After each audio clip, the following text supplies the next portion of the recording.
Good morning folks, and welcome to another helping of Mr H's Hot Pot.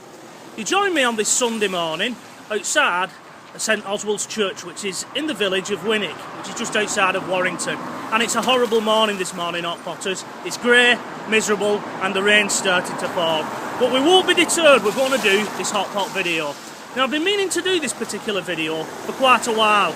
I've been meaning to come and take a look at the church behind me, because it has a very interesting curiosity built into one of the walls of its church tower, and it has the carving of a pig which has been there since this church basically was built back in the 14th century. So there's an interesting legend behind why that pig is in the wall.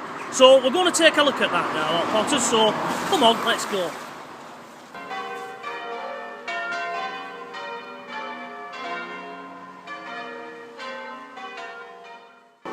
Now it's just my luck as I've arrived.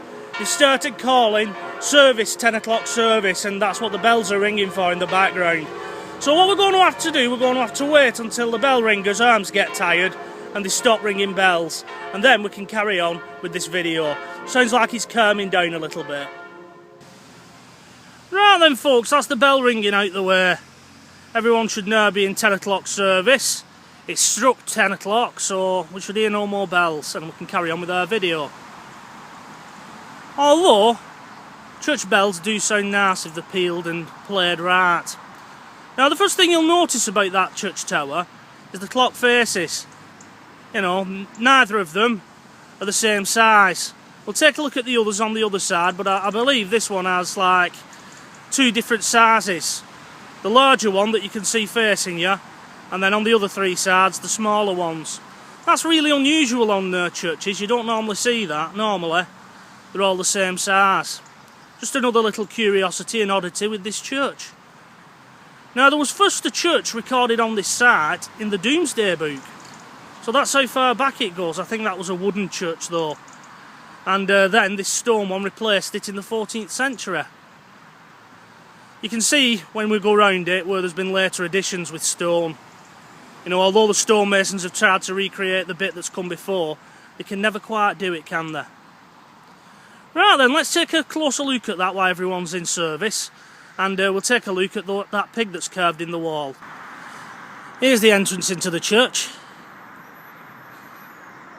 with a window above, and either side is two statues. That one is of St Oswald, and that one is of St Anthony of Egypt, I believe. And of course there's the pig that all this legend is about. Now, just a little sad story about these two figures that are sat in little naves here. They aren't the original statues. When you take a closer look at them, you'll realise the stone is more new than the rest of the building. And the reason for that is that Cromwell's soldiers, during the English Civil War, they removed them for whatever reason. Now, they used this as a prison keep to put all the royalist people in while they dealt with them, whatever they did with them. I should imagine they executed the leaders. But the soldiers removed those statues, and the original statues, they don't know what happened to them. Probably soldiers removed them drunk on the victory, you know, of battle, and on mead. I think they used to drink that back in the day. You know, they probably removed them as a bit of a jape type of thing. Who knows? The same sort of thing happened with the fall of the Third Reich in Germany. You know, they smashed eagles and things like that. So it's gone on since time immortal. But yeah, there's the pig that this local legend is all about.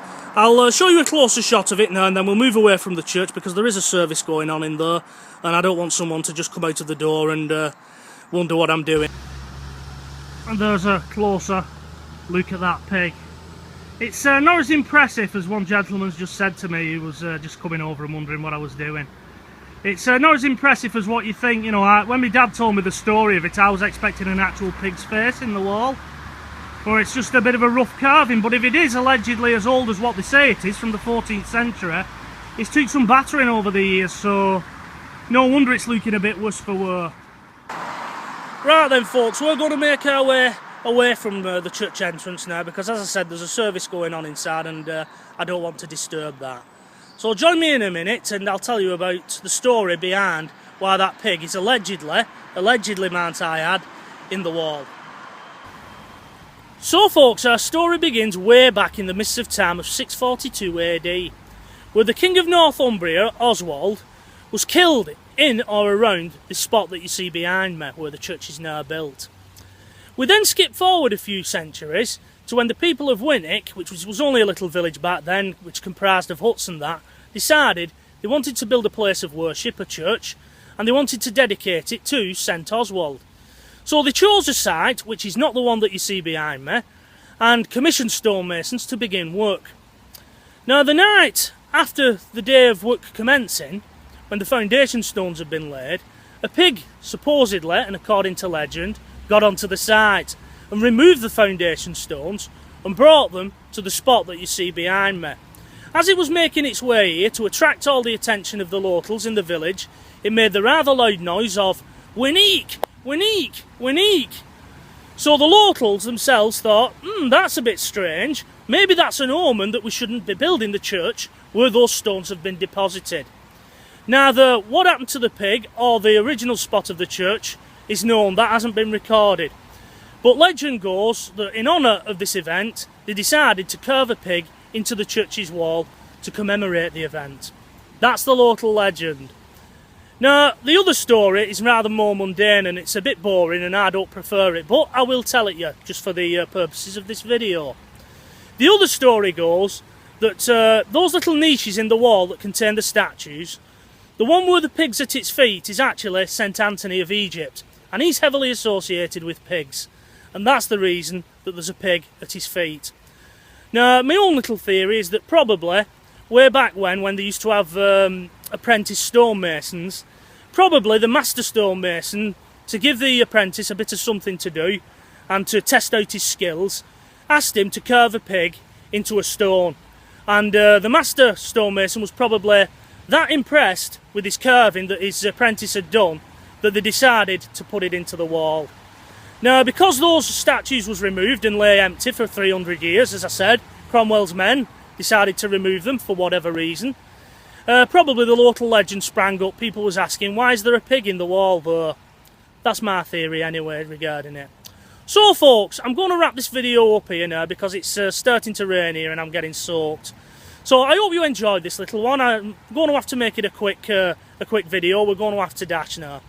So folks, that's it from Winwick. So until the next time, from myself as always, Mr H, and until the next video, it is bye bye for now.